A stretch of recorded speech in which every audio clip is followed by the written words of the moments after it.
Приветствую, это дневной выпуск.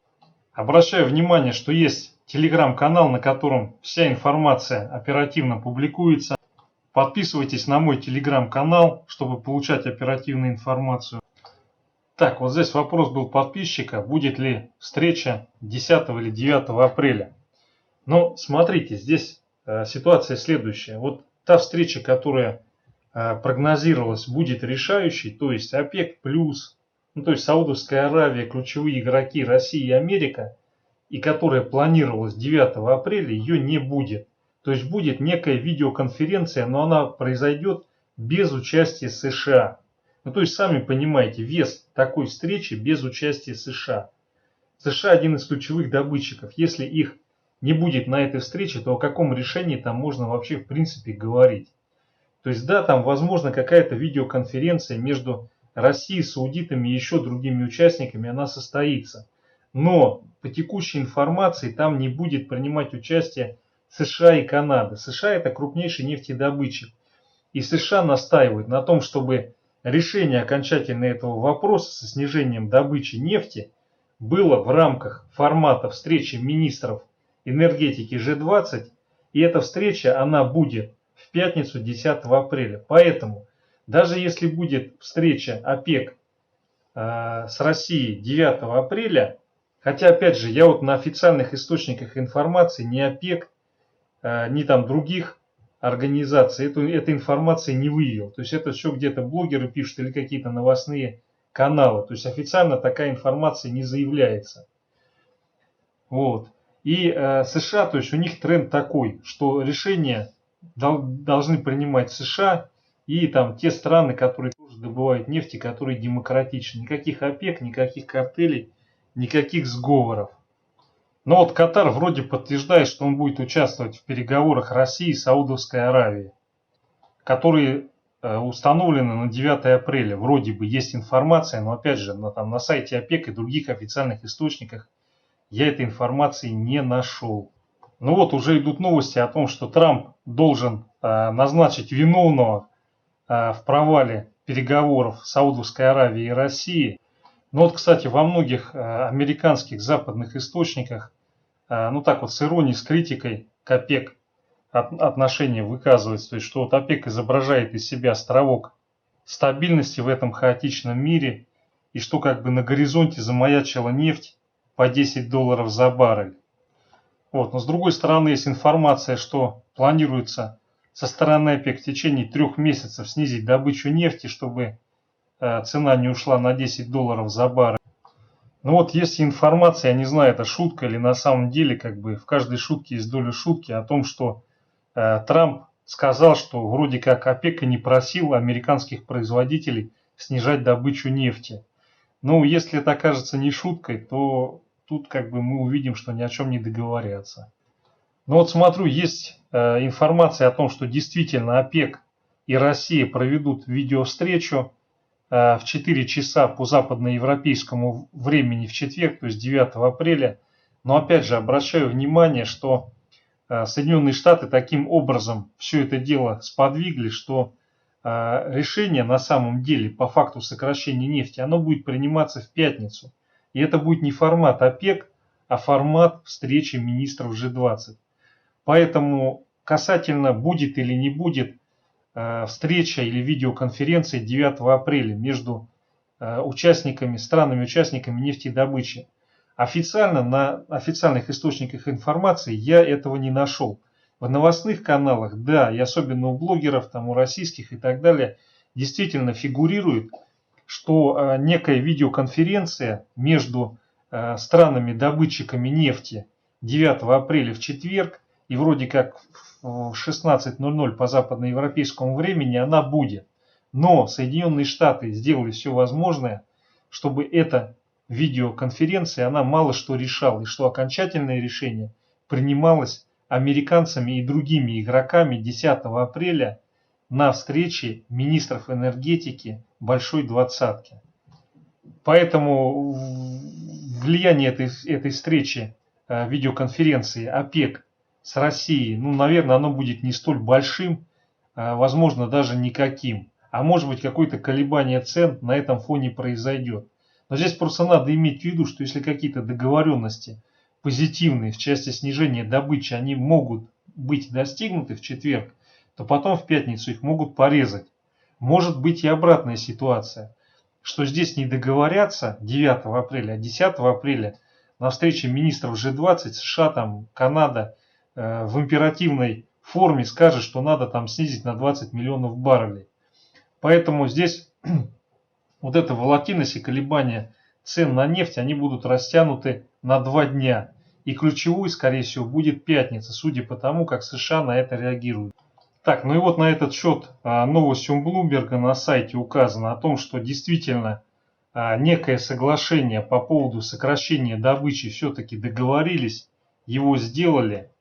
Вот, что действительно 9 апреля, да, что первая часть встречи, ну как видеоконференция, она произойдет 9 апреля в 16:00 по венскому времени, по западноевропейскому.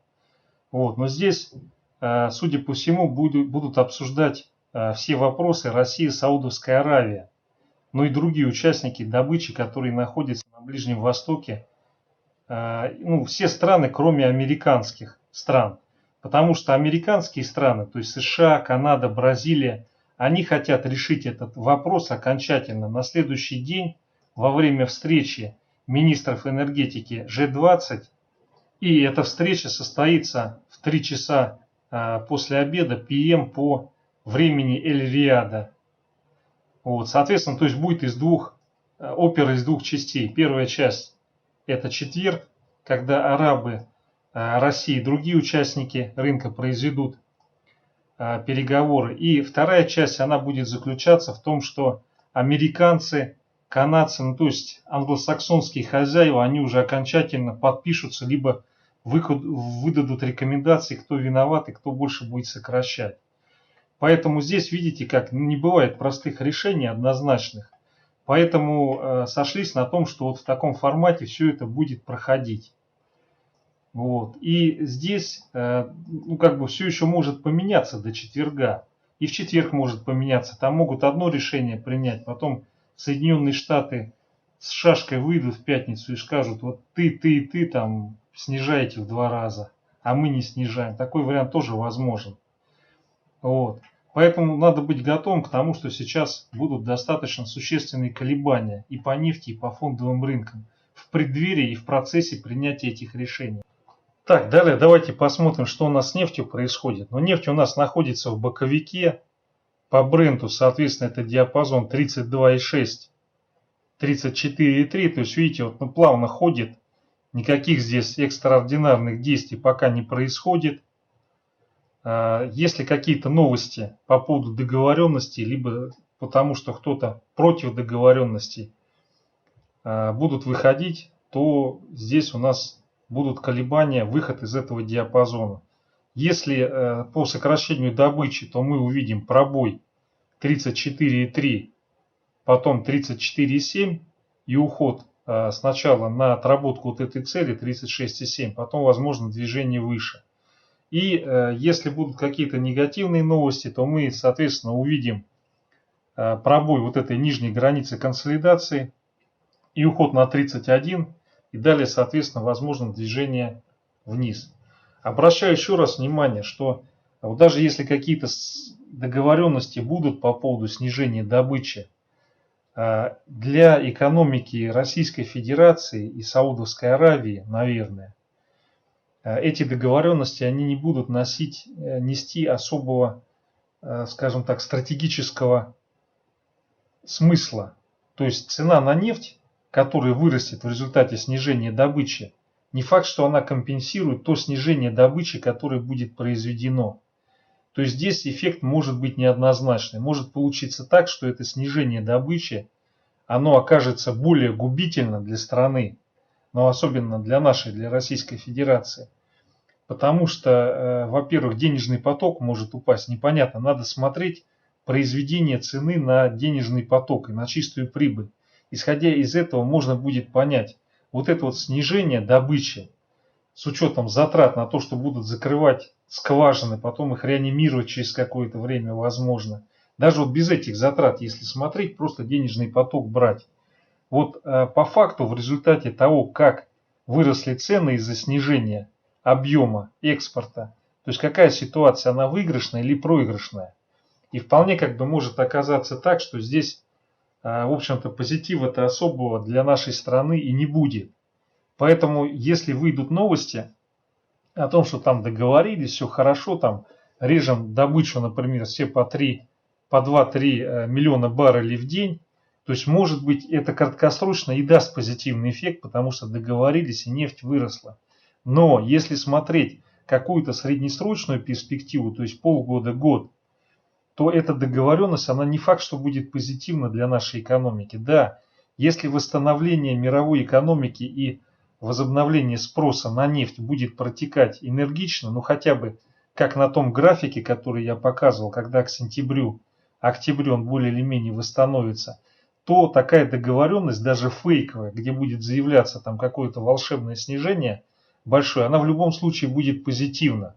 Но если будут какие-то реальные меры предприниматься в части снижения добычи, то здесь как бы надо понимать, что эти реальные меры, они не факт, что окажутся на выходе позитивными. То есть они могут оказаться позитивными, но все будет зависеть от того, как в результате снижения добычи и увеличения стоимости упадет выручка и упадет чистая прибыль. Вот и все.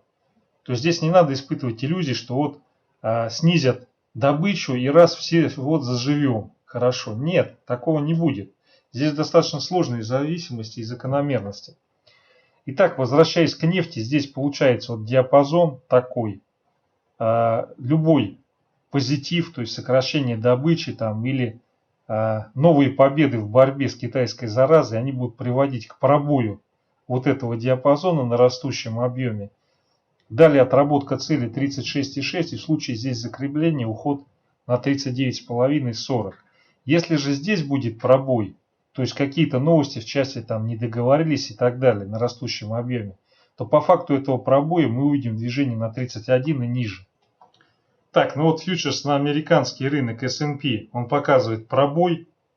Соответственно, сейчас вот идет рост объема на этом движении.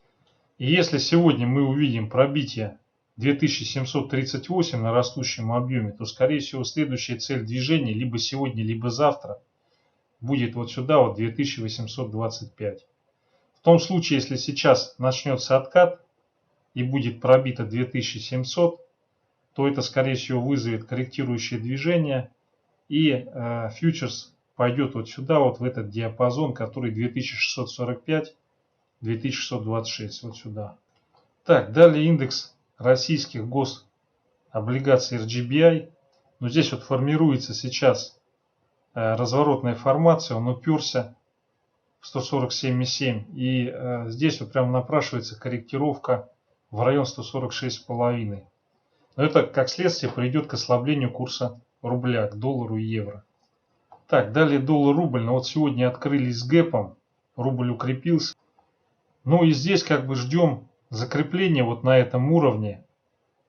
Если оно произойдет, если вот действительно по факту закрытие сегодняшнего дня будет вот этот вот гэп закрыт, который ранее возник. Но, правда, здесь еще и новый гэп образовался, но это уже новая игра потом будет. Вот если он будет закрыт, то цель движения на завтра составит 74,6 вот сюда вот. Но сейчас формируется локальный отскок на рост доллара к рублю.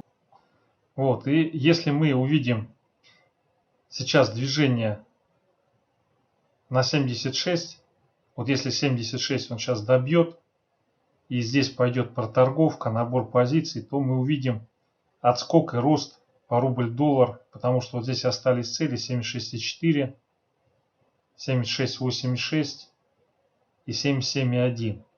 Вот. Но если все-таки по нефти сейчас будет пробой наверх и движение, соответственно, рост нефти, то мы увидим, что пойдет пробой вот этой нижней границы 75,38. И в случае пробоя на объеме 75,38, я думаю, здесь уже быстренько проскочим 75,2 и пойдем вот на эту нижнюю цель, которая там внизу находится, 74,55. То есть здесь сейчас идет диапазонная игра, проторговка. И движение оно будет зависеть от того, куда пойдет пробой. Вот пробой вот этого верхнего накопления 75-77 на растущем объеме наиболее вероятно приведет вот сюда вот на 76.05. Далее, если проторговка и рост объемов, движение вверх, если снижение объема, возврат вот в этот консолидационный диапазон, и в случае пробоя нижней границы, которая 75.37 на растущем объеме, пойдем отрабатывать 74.53. Здесь, на мой взгляд, при текущих ценах на нефть без роста, вот тот диапазон, который мы сейчас находимся, вот эта цена, которая от 75 до 77, она вполне комфортна для курса доллар-рубль. Поэтому ожидать существенного укрепления рубля вот с текущих уровней при такой нефти смысла не вижу. Так, далее июньский фьючерс на индекс РТС. Ну смотрите, вот здесь мы цель, которая на 111 тысяч отработали. Далее либо пробой 113 350 и уход на следующую цель, которая 123 тысячи. Или же вот отсюда пойдет разворотная формация и корректирующее движение на 105. Если не удерживаемся в диапазоне 103, 102 500, следующее снижение идет на 97 500, вот сюда вот. Но здесь, я думаю, точно будет, вот напрашивается корректирующий откат, вот сюда вот в район 105 500. Далее, если нефть не будет проседать, падать, здесь будет накопление и последующее движение вверх. Если будет проседать, пробой вот этого донышка 103 500 и движение сначала на 907 500. Дальше, если здесь не будет накопления и проторговки, то последующее снижение вниз. Однако такой сценарий сейчас маловероятный. Здесь пошел рост, и поэтому здесь, я думаю, какой-то корректирующий откат сюда и дальше на каких-то позитивных новостях наиболее вероятное движение это рост. Следующая цель это вот пробой вот этой консолидации, то есть 113 500, 114 на объеме и отработка цели, которая 123 500 вот здесь находится.